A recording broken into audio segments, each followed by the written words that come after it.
예, 아름다운 찬양을 위해서 감사드립니다. 아멘. 오 주여, 우리가 언제까지 이 찬미를 불러야 되겠습니까?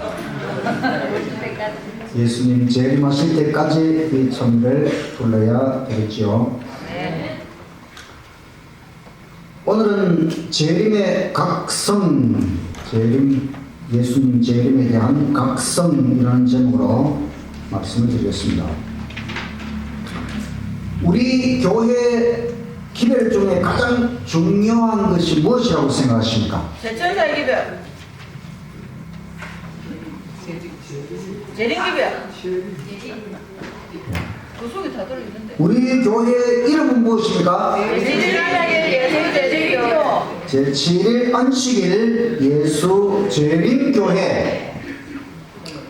옛날에는 우리 교회 안식일 교회 이렇게 하다가 너무 이제 안식일 강조하니까 사람들이 자꾸 이단이라 그래서 이제 재림교회, 줄여서 말할 때는 재림교회 이렇게 말합니다.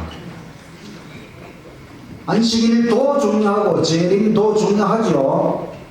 안식일은 이 세상의 창조, 시작, 재림은 이 세상의 마지막.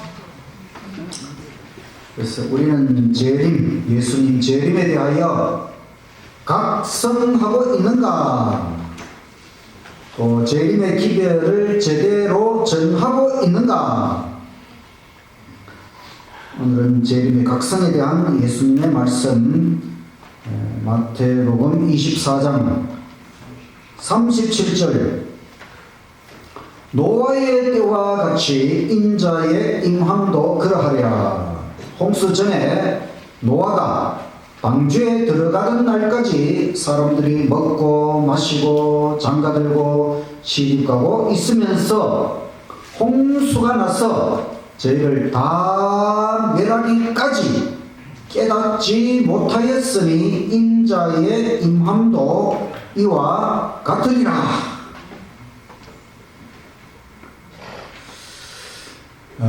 재림의 각성에 대하여 세 개의 구호를 생각했는데, 첫째는 깨달으며 각성하자. 노아의 때와 같이 재림의 때에도 그러하리라. 방주에 들어가던 날까지 다 멸하기까지 깨닫지 못했다. 노아 홍수 사건 잘 아시죠?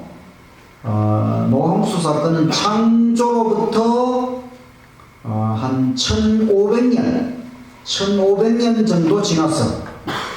그러니까 불과 아담이 죽고 나서 한 500~600년 지나서 노아 대홍수 심판이 있었어요. 홍수 심판을 내리기 전에 하나님께서 이 홍수 온 세상을 40일 동안 밤낮 비가 쏟아져서 완전히 물로 심판하셨어요. 그런데 하나님께서 구원을 위하여 노아라는 사람에게 방주를 짓도록, 그래서 노아가 무려 120년 동안 방주, 큰 배를 만들었습니다. 또 그러면서 120년 동안 기별을 전했어요. 120년 후에 하나님께서 물로 심판하신다. 그때는 사람들이 보통 900살까지 살았기 때문에,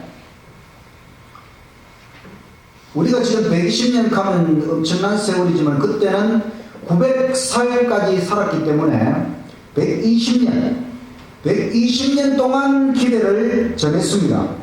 그런데 사람들은 일상생활에 바빠서 무슨 일을 했는가 하면 세상에 널려있는 온갖 금은보화, 지금은 금은보화가 땅속에 감춰져 있잖아요. 언제 감춰졌을까요? 노아 홍수 때 다 감춰졌어요. 그런데 홍수 전에는 지면에 금은보화들이 널려 있었어요. 하나님이 그렇게 창조하셨는데 사람들이 그 금은보화들을 막 가져오고 또 그 목재, 나무를 베고 이렇게 해서 자신의 집을 꾸미는 것을 경쟁적으로 누가 집을 더 멋있게 짓느냐 이런 일을 경쟁적으로 했다는 것입니다. 그리고 하나님에 대하여 미래에 대하여서는 무관심, 그 대신에 우상 숭배하고 또 천연계를 숭배하고 또 인간, 아주 업적을 내는 그런 인간을 찬미하고 그러면서 먹고 마시고 장가들고 시집가고 일상생활에 빠져 있었다는 것입니다. 또 하나님의 심판에 대하여 무관심했다고 하는 것입니다. 지금도 그러하다는 것이 지금, 바로 지금 사람들이 일상생활에 바빠서 하나님에 대하여, 심판에 대하여, 재림에 대하여 무관심하다는 것입니다. 이 세상이 영원할 것처럼 사람들이 살아갑니다.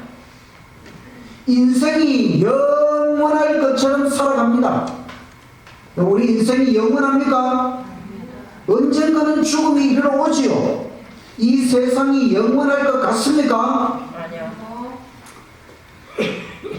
성경은 이 세상에 종말이 이르러 온다는 것을 분명히 이야기합니다. 그런데 노아 시대에 다 멸하기까지 깨닫지 못한 것처럼 오늘날도 사람들이 그러합니다. 이제 노아가 120년 동안 방주를 다 만들었어요. 그런데 놀라운 일이 벌어졌어요. 짐승들이 암수 짝을 지어서 막 방주로 들어가는 것입니다. 놀라운 일이지요. 노아가 무슨 짐승들을 불러온 것도 아니고 아무 말도 안 했는데 방주로 좀 들어오라고 하는 사람들은 아무도 들어오지 않고 짐승들이 짝을 지어서 질서정연하게 방주로 막 들어가는 것입니다. 이건 정말 기적이잖아요. 징조 중에 징조이지요. 그럼 사람들이 한번 좀 생각을 해야 됩니다. 야, 저 짐승들이 왜 저러지? 궁금증이라도 좀 갖고 짐승을 따라서 방주에 들어가기라도 했다면은 살 수도 있을 텐데, 그러나 그들은 깨닫지 못했습니다. 왜냐하면 이미 양심이 굳어져서 그런 일을 봐도 그냥 무시해버리는 것입니다. 드디어 노아의 8 식구만 방주에 들어갔어요. 하나님께서 방주의 문을 닫았습니다. 그런데 비가 와야 되잖아요. 비가 오지 않아요. 일주일 동안 비가 안 오는 것입니다. 그러니까 사람들이 바깥에서 또 막 방주를 두들기면서 조롱을 하는 것입니다. 이 노아야, 뭐 그렇게 방주 안에 들어가서 좀 나와라 그러면서 계속 조롱을 했죠. 그런데 8일째 되는 날 드디어 검은 구름이 나타나더니 온 하늘을 덮어버렸습니다.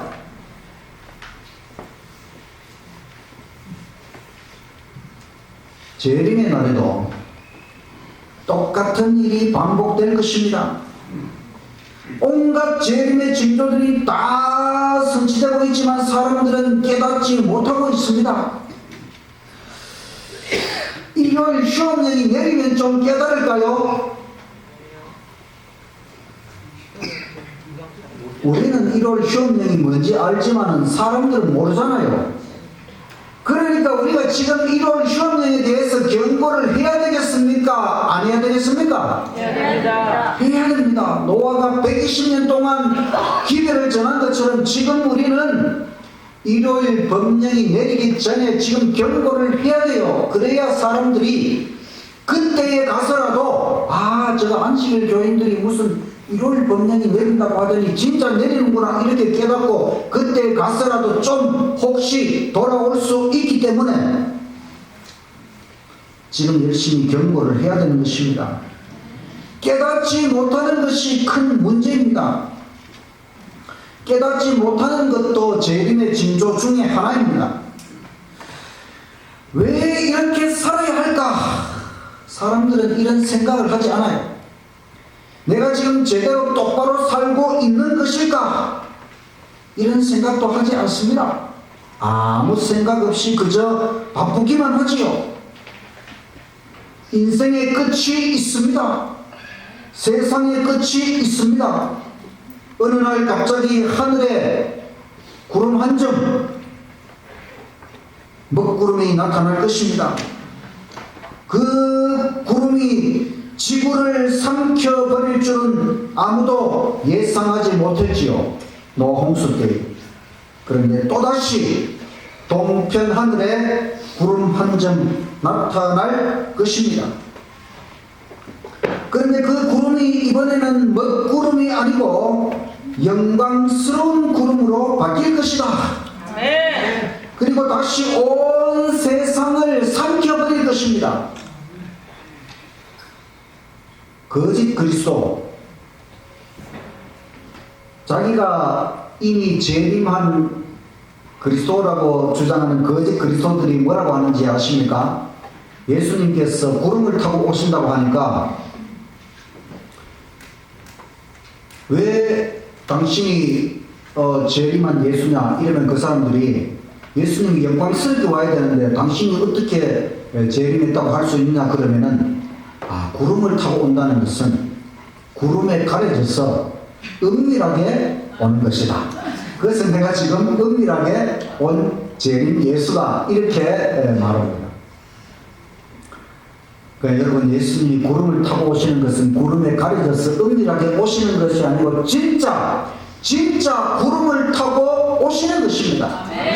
손바닥 반만한 작은 검은 구름이 동쪽에 나타났는데 그 구름이 이 지구에 가까이 다가올수록 그 검은 구름이 커다란 흰 구름으로 바뀌고, 그리고 그 위에는 언약의 무지개가 둘러쳐져 있고, 그 구름 밑에는 아주 탄 불과 같은 강렬한 빛이 그 구름에 비치고, 바로 예수님께서 강한 정복자처럼 구름을 타고 오신다는 것입니다. 그리고 예수님을 수행하는 천천만만의 천사들, 그 천사들로 인해서 하늘 전체가 완전히 천사들로 가득 찬 것처럼 드디어 예수님께서 우리에게 가까이 다가오셨을 때 그분의 얼굴은 정오 12시에 빛나는 태양보다 더 찬란하게 빛나는 얼굴로 예수님께서 이 땅에 재림하신다. 성도 여러분, 우리는 깨닫고 살아야 됩니다. 날마다 깨닫고 날마다 각성해야 하는 것입니다. 깨닫는 것이 우리의 일상이 되게 되어야 하는 것입니다. 그래서 먹고 마시고 시집가고 장가가고가 아니고 깨닫고 각성하고 성전 가고 예배 가자. 이것이 우리의 일상이 되어야 한다. 그날이 오기 전에 깨닫는 일이 일상이 되어 예수님의 재림 항상 각성하고 준비하는 저와 여러분이 되시기를 간절히 바랍니다. 이 마태복음 24장 40절, 그때에 두 사람이 박혀 있으며 하나는 데려감을 당하고 하나는 버려둠을 당할 것이, 두 여자가 맷돌을 갈고 있는데 하나는 데려감을 당하고 하나는 버려둠을 당할 것이니라. 두 번째 재림 각성 구원은 성천 준비 완료하자. 오직 두 부류의 사람밖에 없어요. 재림의 날 두 사람이 밭에 있는데 하나는 데려감을 당하고 하나는 버리둠을 당할 것이다. 어떤 교회는 이것을 휴거라고 말해요. 두 여자가 맷돌을 갈다가 하나는 데려감을 당하고 하나는 버려둠을 당한다. 이 맷돌 돌리는 게 쉬울까요? 어려울까요? 계속 돌리면 어렵거든요. 그래서 두 사람이 돌리는 거예요. 한 사람 돌리다가 또 한 사람 쉬고 또 한 사람 돌리고. 두 사람이 돌리다가 한 사람은 데려감을 당하고 한 사람은 버려둠을 당한다. 두 여자가 만두를 빚다가 한 여자는 데려감을 당하고 한 여자는 버려둠을 당한다. 만두 빚는 거는 쉽습니까? 똑같이 주어진 기회, 똑같이 주어진 시간, 똑같이 주어진 인생, 결과는 정반대라고 하는 것입니다. 왜 이런 결과가 일어났는가 하면 먼저 할 일을 우선적으로 해놓고 살아가는 사람과 그렇지 않은 사람의 차이라고 하는 것입니다. 우리 인생에서 가장 중요한 일이 무엇일까요? 성적으로 등수를 매기는 것일까? 아니면 우리의 재산으로 등수를 매기는 것입니까? 아니면 성공으로 우리의 등수를 매기는 것입니까? 등수는 사실 성경에서는 큰 관심이 아닙니다. 성경에서는 오직 두 부류로만 나눕니다. 오직 예수님을 믿었느냐 안 믿었느냐 거기에 대해서 합격이냐 불합격이냐. 우리가 체육대회 할 때에 그 동서남북 하는 거 있잖아요. OX 퀴즈. OX 퀴즈에서 이쪽으로 갈 것이냐 저쪽으로 갈 것이냐. 중간에는 줄이 있어요. 줄 밟고 있으면 되겠습니까? 이쪽으로 가든 저쪽으로 가든 선택해야 되는 것입니다. 하나님께서 두 부류, 양과 염소 두 부류로 나누십니다. 저는 양띠니까 양입니까? 승천 준비가 완료되면 양, 아니면 염소입니다. 나는 어느 부류일까? 나는 승천을 위하여 준비되었는가? 천시 성을 가진 사람은 이름을 성완이라고 지으십시오. 천성완. 천국 승천 준비 완료. 천성완. 천국 승천 준비 완료. 우리가 가졌을지라도 우리는 항상 천국 승천 준비 완료하고 살아야 하는 것입니다. 그래야 우리가 이 땅에 버려둠을 당하지 않고 데려감 당할 수 있는 것입니다. 매일 우리가 일상생활을 할지라도 항상 먼저 해야 될 일은 내가 주님 언제 오실지라도 언제 내 인생이 끝날지라도 승천 준비 완료하고 살아가시는 저와 여러분이 되시기를 간절히 바랍니다. 그 다음에는 마태복음 24장 42절. 그러므로 깨어있으라. 어느 날에 너희 주가 임할는지 너희가 알지 못함이니라. 너희도 아는 바니 만일 집주인이 도둑이 어느 시간에 올 줄을 알았다면 깨어있어 그 집을 뚫지 못하게 하였으리라. 이러므로 너희도 예비하고 있으라. 생각지 않은 때에 인자가 오리라. 재림각성 세 번째 구호는 생각하며 예비하자. 예수님이 도둑이십니까? 예수님이 도둑님이십니까? 저는 도둑에 대한 준비를 잘 하는 편입니다. 왜냐하면 우리 첫딸 영문이 도둑 맞은 이후부터 도둑 안 맞으려고 준비를 하는데, 저는 이제 교회에 새로운 교회에 발령을 받아서 가면 사택에 살펴보고 방범창을 제일 먼저 설치를 합니다. 제가 선임교회에 왔어도 보니까 사택에 저쪽으로 큰 창이 3개나 있는데 방범창이 없어요. 그 혹시라도 이제 문을 안 잠그거나 이런 경우에 사람이 쉽게 들어올 수 있잖아요. 그래서 제가 인터넷으로 다 구매를 해가지고 제가 직접 달았어요. 왜냐하면 또 교회에 또 참 오자마자 뭐 해달라고 하면 그 방범창도 기술자가 와서 하면 비싸거든요. 그래서 제가 할 수 있는 대로 최소의 경비로 다 해 달았습니다. 그럼 일단 마음이 편해요. 문을 좀 열어놔도, 여름이 돼서 문을 열어놔도 안심이 됩니다. 대부분의 도둑들은 방범창이 없거나 허술한 집을 노리죠. 방범창을 해놓기만 해도 일단 도둑이 마음을 접는 것입니다. 소를 잃고 외양간을 고치면 되겠습니까? 안 되겠습니까? 우리가 준비하지 않는다면 소를 잃는 것이 아니라 영생을 잃는다고 하는 것입니다. 천국 영생을 잃고 나면 땅을 치고 후회한들 소용이 없습니다. 예수님께서 도둑같이 오시기 전에 각성하고 준비하시기를 간절히 바랍니다. 예수님은 정말 생각지 않은 때에 오실까요?